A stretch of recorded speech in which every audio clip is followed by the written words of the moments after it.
I mean, Hunter Biden, at that point, Hunter Biden literally could have had the corpses of children in his basement.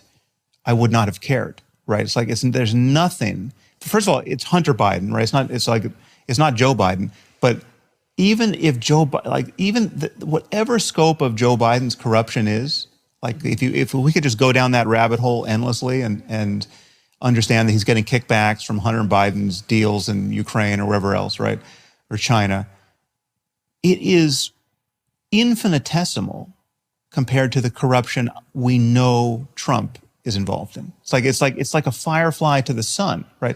I mean, like there's just, it doesn't even stack up against Trump University, right? Trump University as a story is worse than anything that could be in Hunter Biden's laptop, in my view, right? Now that doesn't answer the people who say it's still completely unfair to not have looked at the laptop in a timely way and to have shut down the New York Post's Twitter account. Like that's just a conspiracy. That's a left-wing conspiracy to deny the presidency to Donald Trump. Absolutely, it was. Absolutely, right? But I think it was warranted, right? And again, it's a coin toss as to whether or not Sam, I'm sorry. That particular piece. I'm really sorry. I was the one that said we should move on, but you've just said something I really struggle with there, which is the kids in the basement. No. The kids in the basement. I'm interested in democracy. You're saying you are content with a left-wing conspiracy to prevent somebody being democratically re-elected as president. Well, no, I'm content. Well, but the thing is, it's just not left-wing, right? So Liz Cheney is not left-wing, right? Liz Cheney is doing everything in her power. You're content with a conspiracy to prevent somebody being democratically elected. But there's nothing, conspiracy, it's not, it was a conspiracy out in the open. But it doesn't matter if it doesn't matter what part's conspiracy, what part's out in the open. I mean, I think it's like, if people get together and talk about what should we do about this phenomenon, if there was an asteroid hurtling toward Earth, and we got in a room together with all of our friends and had a conversation about what we could do to deflect its course, right? Is that a conspiracy? I saw a lot of freak out about this on Twitter, and I mean, from watching that, I think the one big thing, there are a couple of really big premises that he's getting wrong. Like one premise of his argument that the corruption on Hunter Biden's laptop does not compare to the corruption of what we know Donald Trump has engaged in is just flat out wrong. The Biden family's corruption is extensive. It's actually similar to what I think you see from Jared Kushner. And Ryan, I know you've looked into that. It's actually, it's influence peddling that actually influences our foreign policy. It doesn't just enrich people elsewhere. It really influences the way that we deal with other countries.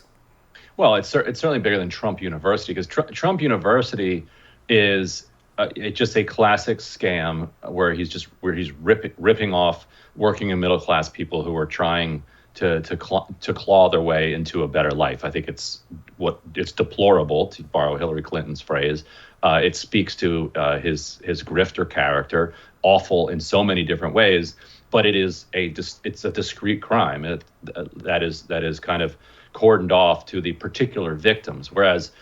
Both with Kushner and the Saudis and Emiratis, and then and with Hunter Biden and Ukraine and China and Romania and other places, you don't know the extent of the influence that it's having on kind of foreign policy, on world history. And so, to analyze his claim, you'd have to say, let's assume that every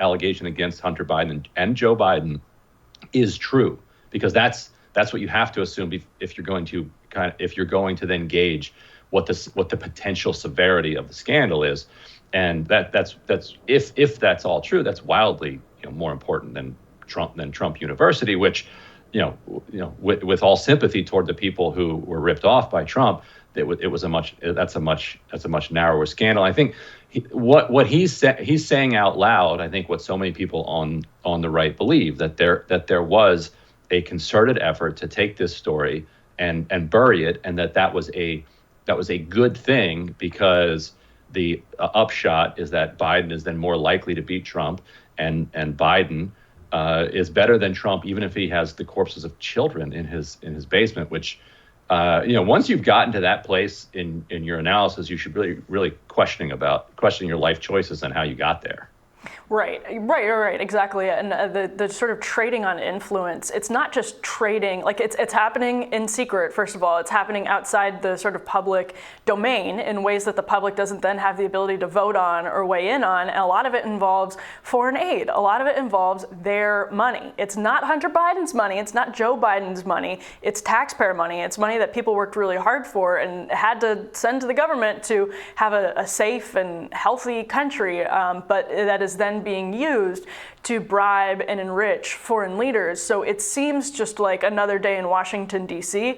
To any of these people, to Hunter Biden, to Joe Biden's brother, to Frank Biden, to his sister, to the entire family. And it is, right? It is really just another day in Washington, D.C. That's what people do here. But it's extremely serious in ways that I think people don't understand because it's not covered particularly well by the media. Yeah. The other premise that I think he's completely wrong about is that there can be good conspiracies and bad conspiracies, and the good conspiracy isn't really a conspiracy because our definition of the word is a pejorative one, that it has a negative connotation. Thus, people conspiring to save the world is not a bad thing, therefore it is not a conspiracy. But this is so interesting because it gets to the point that he's saying it's not partisan, right? Like they were conspiring to save the world. Right. That the exceptional threat posed by Donald Trump demanded exceptional, extraordinary, extra legal steps by the sort of political elite and the political establishment, which Liz Cheney may not be a Republican or may not be a Democrat, but she sure as heck is more loyal to the political establishment than to the R next to her name.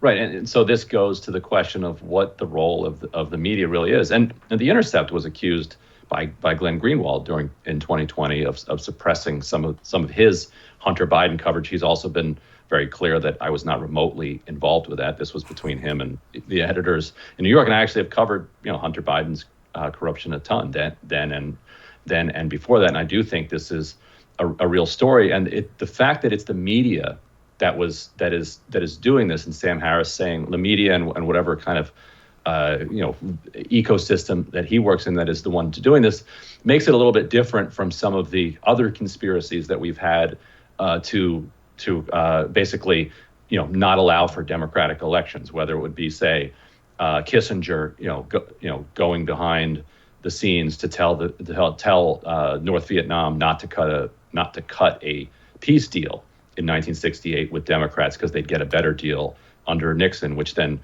flips the election. He was lying. They did not get a better deal. They got endless napalm and bombings after that. Or whether it was Reagan back channeling to the Iranians to not release the hostages until after the election, and they end up releasing them right on January 20th. Those are campaigns that are conspiring to beat other campaigns. I think you could call it treason, but it's different when it's the campaign doing it, because you expect campaigns to act in their own benefit. You don't necessarily expect them to act kind of against the interests of the American people, but campaigns are very self-centered and motivated entities. To have a media ecosystem that feels like it's in that role, or Twitter.com, so, not allowing the New York Post to post on Twitter, like that takes it to another level, which is disturbing to see Sam Harris, say that this is a good thing. Also, one other question, like, who is Sam Harris and why am I supposed to care about him? Like, I've seen his name kicked around a lot, but who is this guy? He's like one of the original intellectual dark web figures, super popular podcasts, and I think pretty popular on YouTube. I haven't ever paid super close attention to him. I've listened to some of his podcasts and enjoyed some of the conversations he has. He's one of those people that has really long, exhaustive conversations on podcasts with guests, which can be helpful. And that's why I think some of the Twitter complaints that this is the end of Sam Harris's career are completely backwards. This is actually the reason that people like listening to figures like Sam Harris, because in the past, you knew a lot of media people believed this. They just wouldn't say it. You knew a lot of intellectuals believed different things, but they wouldn't be honest about it because there was no reward for that type of honesty. You kind of had to play the game. But now people actually want an authentic kind of explanation for why our intellectuals are pushing certain things or believing certain ways. And we're getting it more and more, which is why this story is, I think it's great that, you know, he said it so that we can talk about it and explain why it's wrong, because the intelligence community and tech, like outright, like in the intelligence community, they put out that letter around the Hunter Biden laptop. It was like 50 of them signed on to it. People who are known liars, who've lied in front of Congress, put out a letter saying this looks like Russian disinformation.